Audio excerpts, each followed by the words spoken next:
ചെറിയൊരു പ്രിപ്പറേഷനാണ്. Chicken breast ആണല്ലോ, ഇത് ബോൺലെസ് ആണ്. അപ്പോൾ ഇത് നമുക്ക് പെട്ടെന്ന് കുക്കായി കിട്ടും. മാക്സിമം 10 to 15 മിനിറ്റ്സ് കേട്ടോ. അപ്പോൾ നമ്മൾ അധികം മസാലയൊന്നും ആഡ് ചെയ്യണില്ല.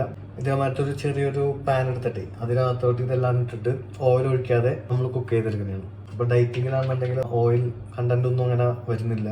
മസാലാസും വളരെ മിനിമലായിട്ട് ചേർക്കുന്നുള്ളൂ. സോ അപ്പം പെട്ടെന്ന് കുക്ക് ചെയ്തിട്ട് വരാം. സോ നമ്മൾ ഇത്ര സാധനങ്ങളോട് അരിഞ്ഞു വെച്ചിട്ടുണ്ട്. ഈ ചിക്കനും കൂടി ഒന്ന് ചോപ്പ് ചെയ്യാം. ഇപ്പം ചോപ്പ് ചെയ്താണ് ചിക്കൻ നമ്മൾ ഇതിലോട്ട് ഇടുന്നു. പിന്നെ അരിഞ്ഞു വെച്ചേക്കുന്ന സാധനങ്ങളും ഇതിനകത്തേക്ക് ഇടുന്നു. ഗാർലിക്കും ജിഞ്ചറും ടൊമാറ്റോ ഒക്കെ ഉണ്ടല്ലോ, സോൾട്ട് അതിൽ ആഡ് ചെയ്യുക. പെപ്പർ ആഡ് ചെയ്ത് കൊടുക്കുക. സിനമൺ പൗഡറാണത്, കുറച്ചുകൂടെ ഫ്ലേവറിന് വേണ്ടിയിട്ട്. ഇത്തരം സാധനങ്ങൾ ഇതിനകത്തോട്ട് ജസ്റ്റ് അടച്ചു വെക്കും. ദെൻ സ്ലോ കുക്ക് ഇട്ടിട്ട് കുക്കാക്കി എടുക്കുകയാണ്.